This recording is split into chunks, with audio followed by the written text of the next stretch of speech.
When Elias Drummond returned to the Highland village of Balgair after 12 years away, he expected cold glances, maybe a few muttered curses. He didn't expect silence. Not heavy silence, watching silence. The kind that made the air hold its breath.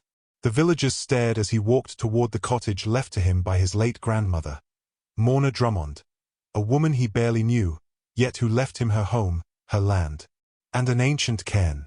Elias felt eyes on his back the whole walk up the hill. Something in the Highland air whispered, "The sun returns." He shivered. He had no idea how true that whisper was. Inside the cottage, Elias found everything coated in dust except one thing. A letter, addressed to him in a shaky, urgent script. He opened it. "Elias, if you are reading this, my time is done. And yours begins. The cairn awakens for the first male of our bloodline. Beware the ones who whisper after dark. And trust no one, not even me." It was unsigned, but the ink was fresh. His grandmother had written this the night she died. Elias clenched the letter, unease crawling through him. The cairn outside pulsed with a faint, rhythmic hum, as though it knew he had arrived. Elias stood before the cairn at sunset, a mound of heather-clad stones ringed with ancient runes. The air around it vibrated, low and steady. He reached out a hand. The whisper came instantly. "Elias, son of the unbound line, we have waited." He stumbled back, heart hammering. Someone, or something, stood behind him. A man in a dark cloak. Tall, still, eyes like winter steel. "You shouldn't touch it," the man said calmly. "Not yet."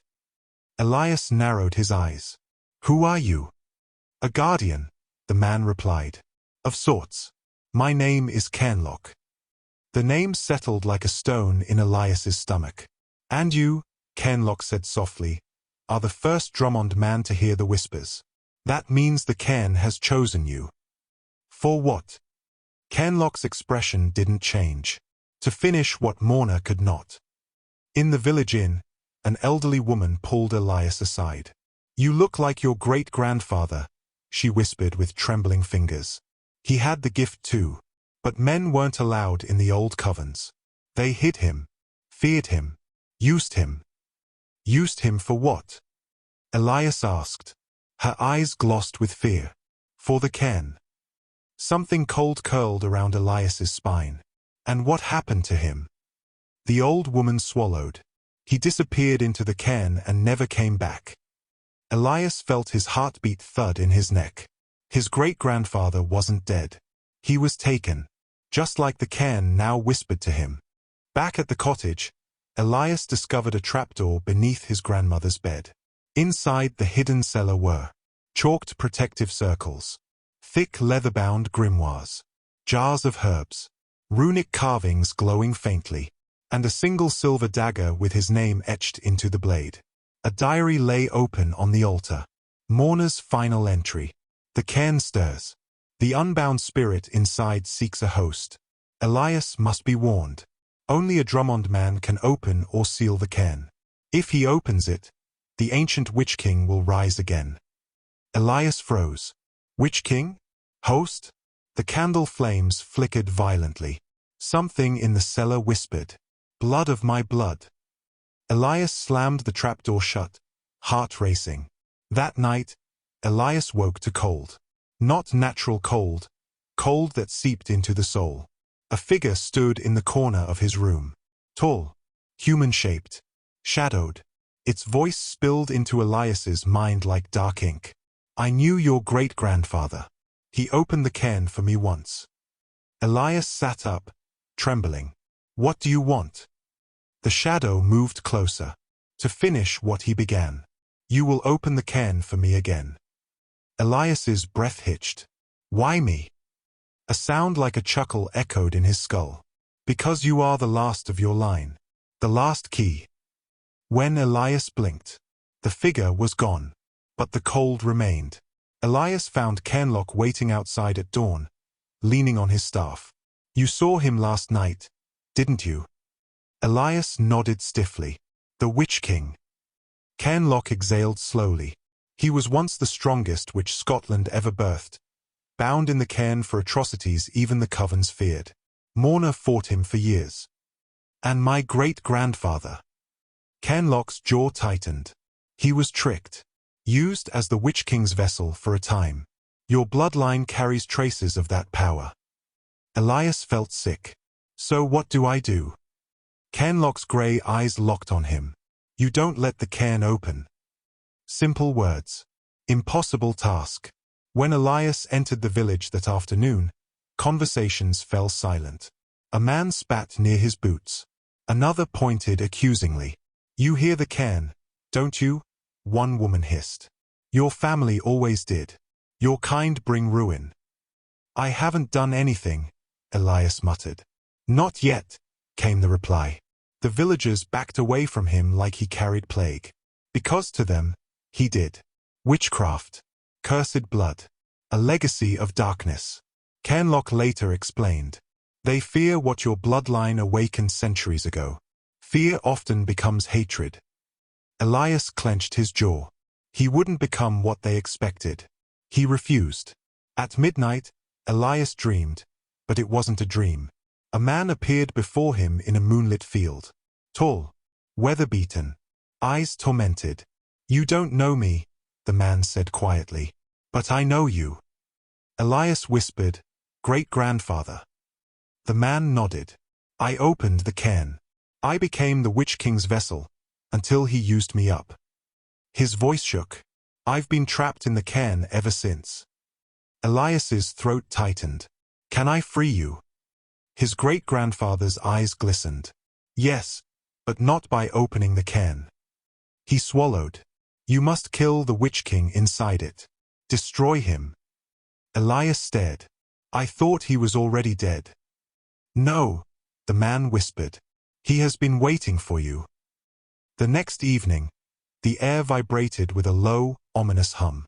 Cairnloch's expression twisted with dread. It's opening. He's calling to you.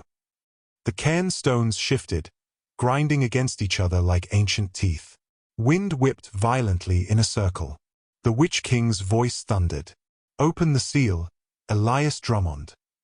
Elias fell to his knees, clutching his head as visions poured into him. Witches kneeling before a figure of terrible power. Covens burning. His great-grandfather screaming. Morna binding the cairn alone. Cairnloch grabbed him by the shoulders. You must fight him. I can't. Elias gasped. You must, Cairnloch growled. Or the Highlands will fall. The cairn split. A beam of black-blue light shot into the sky. The Witch King began emerging, half-shadow, half-embodied rage. Cairnloch raised his staff, chanting in a language Elias had never heard, Old Gaelic twisted with magic. The Witch King struck back with a blast of pure force. Cairnloch was thrown across the moor. Elias screamed, Stop! The Witch King's voice slithered into Elias's mind. Let me in, and I will spare the world. Resist, and everything burns. Elias felt the temptation coil around his heart. Power, strength, ease. But then he heard another voice, faint, fragile. His grandmother. Do not let him take you. Elias staggered to his feet. He chose. Elias lifted the silver dagger Morna left him.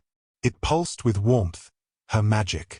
It's your blood he wants, Cairnloch gasped, crawling toward him. Then use your blood against him. Elias sliced his palm. His blood hit the cairn. A shockwave of light blasted outward. The Witch King recoiled. No! No!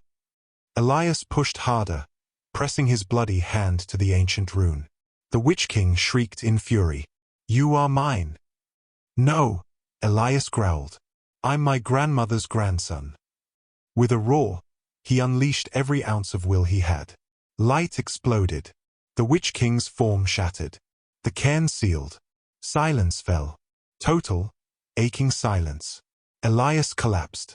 Cairnloch caught him before he hit the ground. It's done, Cairnloch whispered. You did what none of your ancestors could. The cairn was dormant. Peaceful. For the first time in centuries. But Elias felt a hollow ache deep inside him. A piece of himself burned out by the battle. "You'll recover," Cairn said gently. "Will the villagers forgive me?" "They will forget," Cairn murmured. "But forgetting is sometimes kinder than knowing." A week later, Elias stood at the cairn under a calm dawn sky.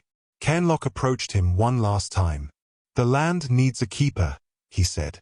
"One who understands its dangers and its power." Elias stared at the cairn. He didn't want the burden. He wanted a normal life. But he also knew the truth. This responsibility belonged to him. No one else could protect the Highlands from what slept under the stones. He placed his hand on the cairn. The stone warmed beneath his fingers. The land accepted him. He exhaled. "I'll stay." Cairn smiled. "You were born for this, Elias Drummond." Years later, travelers still whispered of a quiet man living in a lone cottage above Balgare village. A man who walked the moors at night, speaking softly to unseen presences. A man the storms seemed to avoid. A man the cairn trusted. Sometimes, villagers saw a faint figure walking beside him. A tall man with sorrowful eyes. His great-grandfather. Elias Drummond became a guardian. A protector. The man who ended a witch king's reign forever. And when the wind passed over the cairn stones, it carried one soft promise. "We walk with you, keeper." Elias nodded to the mist. He walked on, and the ancient cairn whispered behind him. "And we will walk always."